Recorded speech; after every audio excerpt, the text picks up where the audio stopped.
Yangon in November. Burma's capital is recovering. It was right here, only a few months ago, that peaceful demonstrators were brutally assaulted by the regime's soldiers. Now there are hardly any soldiers in the streets and no demonstrators at all. We are here disguised as tourists. Foreign journalists are definitely not welcome in this closed country. Interviewing active opponents of the regime can have serious consequences for those who speak out. Therefore, the people participating in this program are no longer in Burma. For the moment, we are on the run. The authorities are searching for us. They went to the monasteries, the cities, and the villages to arrest us, and they searched for us. For the moment, we have to hide, but they cannot keep on arresting us.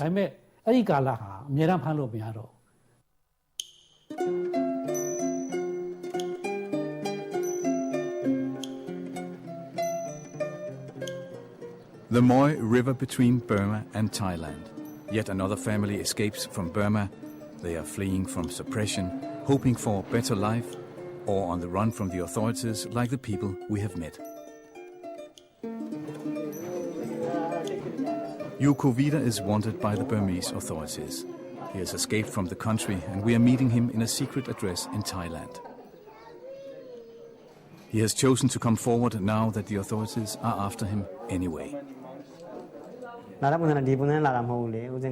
didn't wear a monk's gown. I wore normal men's wear. I had to change my appearance. Since the 27th, I let my hair grow. I started wearing glasses, used facial cream and colored my hair. Otherwise, I couldn't have fled to this place.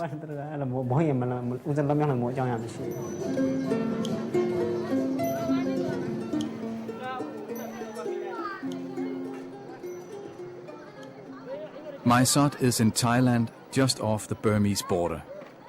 The city mostly looks like a mini Burma, as many of those living here are refugees from Burma. This is also where a big part of the resistance against the regime is organized. Here you will find some of the most prominent people who have organized the demonstrations. They are all wanted by the Burmese authorities and will find it very difficult to return to Burma. This monk played a very central role during the demonstrations. Together with a few other monks, he organized the peaceful demonstrations. He remains anonymous, as the authorities are not quite sure of his identity, and he might be able to return to Burma sometime in the future.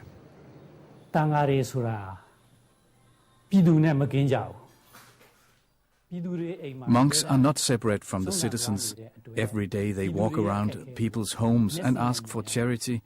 They see with their own eyes how people are suffering. It touches us when we see people suffer. Everybody felt the same sympathy for the people who suffer. That's why it wasn't difficult to organize the monks. A large family cannot send the children to school, so they collect and sell plastic. They have a hard work which doesn't fit their age. Children who don't have a job beg for food in the monasteries. We saw it daily and it affected us deeply.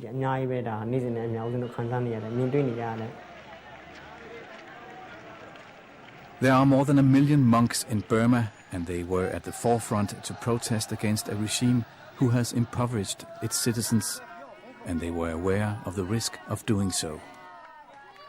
We know it from the 1990s, where there was a similar boycott of the government. This time the government will also beat, arrest and kill monks. We knew it, and we told our friends to be careful.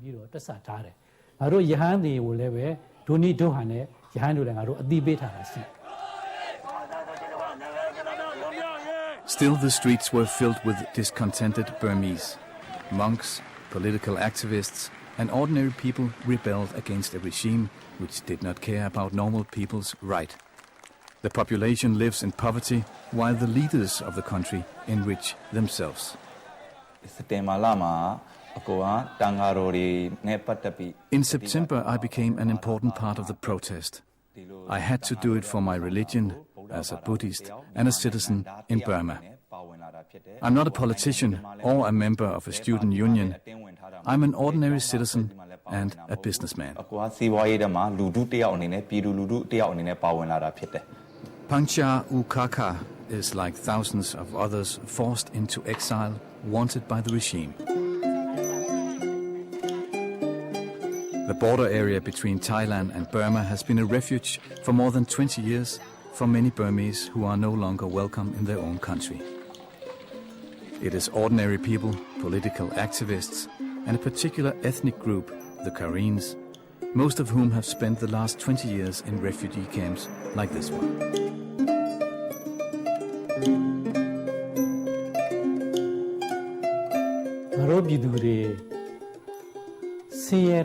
We had hoped to free the people from poverty, suppression and torture. That was our only goal. Burma has many natural resources. The country is rolling in gold and precious stones. There are a large amount of fine timber and oil, but it's only for the regime to use. Highly decorated officers and generals are paid for their loyalty. They like to wear one of Burma's great export goods. $4,665. Here you see one of the presents for the daughter of the leader general, Tai Sui, when she was married last year. Ordinary people, most of the 50 million inhabitants in Burma, live a completely different life. The lucky ones earn $1 a day, which is also the salary for ordinary soldiers. The people know life could be different, and this is why the demonstrations grew so fast. We hit the streets again on the 20th. The authorities gave order to Army Division 77, which was in Rangoon, to shoot at the demonstrators. In spite of the order from the headquarters, Division 77 didn't shoot at us. It's true, they didn't shoot at us. That day we saw soldiers on guard and they applauded us. They turned their thumbs up. We also saw some who had tears in their eyes.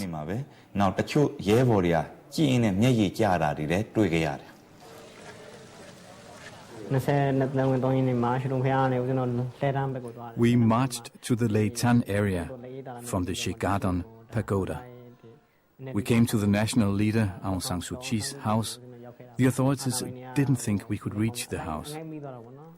There were so many monks and people that they couldn't hold them back. We could easily enter, and San Suu Kyi saw us. We saw her and were happy, but we were sad to see her imprisoned. We were both happy and sad.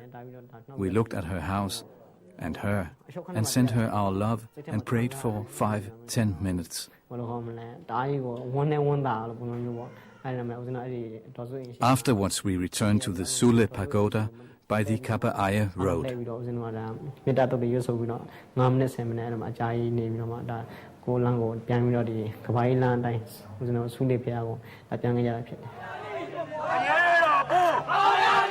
In the streets of Rangoon, there was now talk of a regular monk revolution. Many Burmese thought that this was the end of a brutal military dictatorship, that peaceful demonstrations could really lead to democracy in Burma. But again, the iron fist of the military regime was used against the people.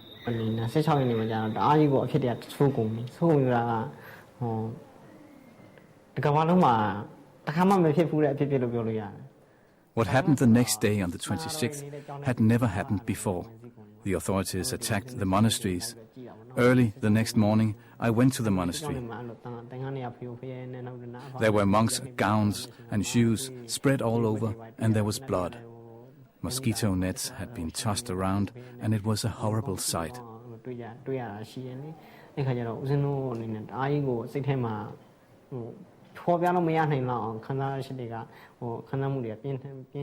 It was impossible to describe our feelings. Our peaceful demonstration for the people was being attacked by the authorities. We know that by now.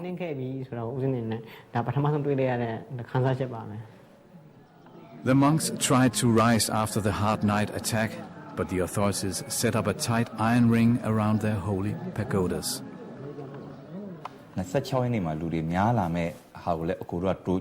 On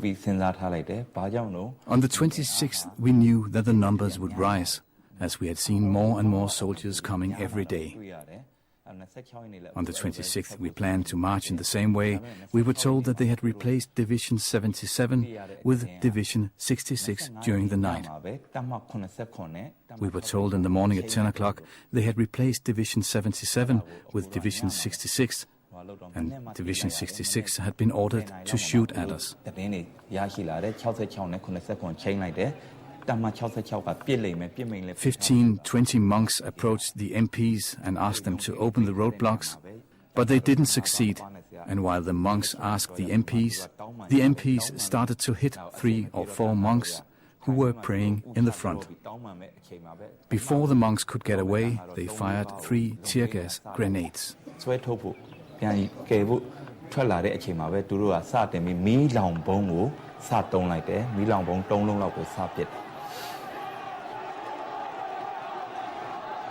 People watched in horror. In the following days, several 100,000 demonstrators went out into the streets, but they were brutally suppressed. The military killed and arrested several Burmese, and very soon the streets were empty.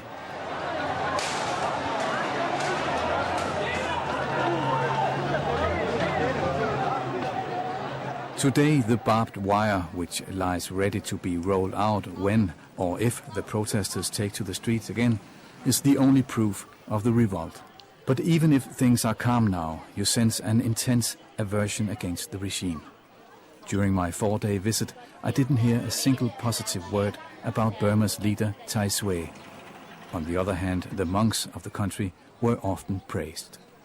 It is impossible to say how many were killed by the military.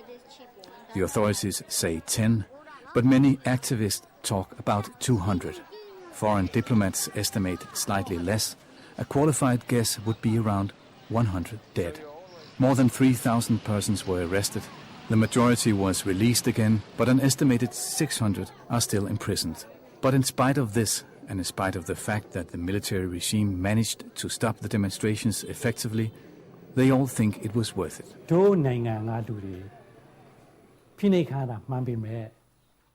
It is true that the people have been suppressed. People are tortured by the government. The international community knows. The international community cannot silently watch the grave deeds committed by the military regime.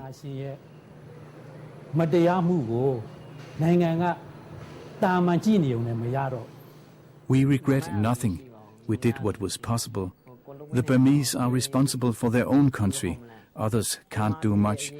We started, and then the international community reached out in our favor. Since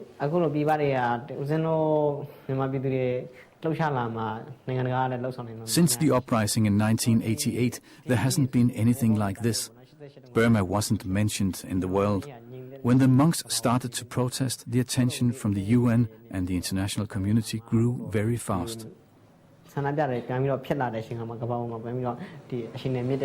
both here and with the people in the streets of Yangon, people fear that the condemnations from the world community are words without action. They fear that the UN representative, Ibrahim Gambari, is being deceived by Burma's dictator, Chiang Sway. Instead of taking him to the cities where the demonstrations took place, he was taken to places where the government is successful, like, for instance, Lashio in the northern Shan state by the Chinese border. He listens to what the government says. But in Lashio, there were no demonstrations. Why does he travel to Lashio? The Burmese would like to know. 73-year-old Tan Swe has been in power since 1992. He doesn't call himself president, but rather chairman of the State Peace and Development Council.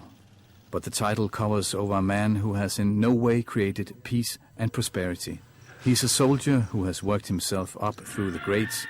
Now he's a general, and he rules the country harshly together with 11 other generals. And for almost the same period of time, Burma's democratically elected leader, Aung San Suu Kyi, has been locked up in her own house.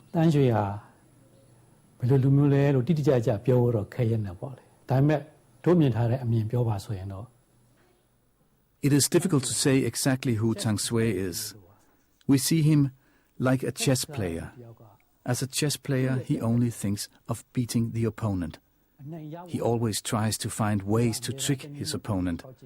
Than Shwe is like that. He cheats the people to stay in power. He also cheats the other generals. Even though he says he's a Buddhist, he also deceives in that way.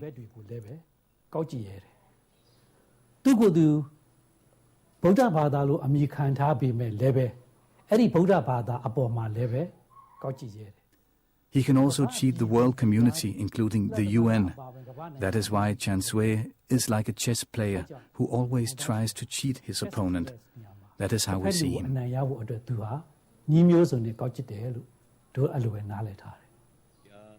Right now, Than Shwe is playing chess with the UN representative Gambari, who is trying to persuade the general to loosen his grip on Burma. Neither Russia nor China will introduce harsh sanctions against the regime, and the consequence is that the UN Security Council can only agree on urging the regime and Aung San Suu Kyi to seek peaceful cooperation.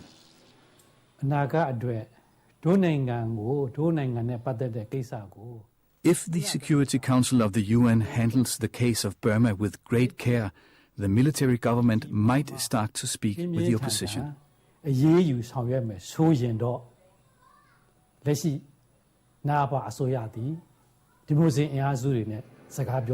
United States has introduced a ban on imported goods from Burma, and in the EU certain financial sanctions have been introduced.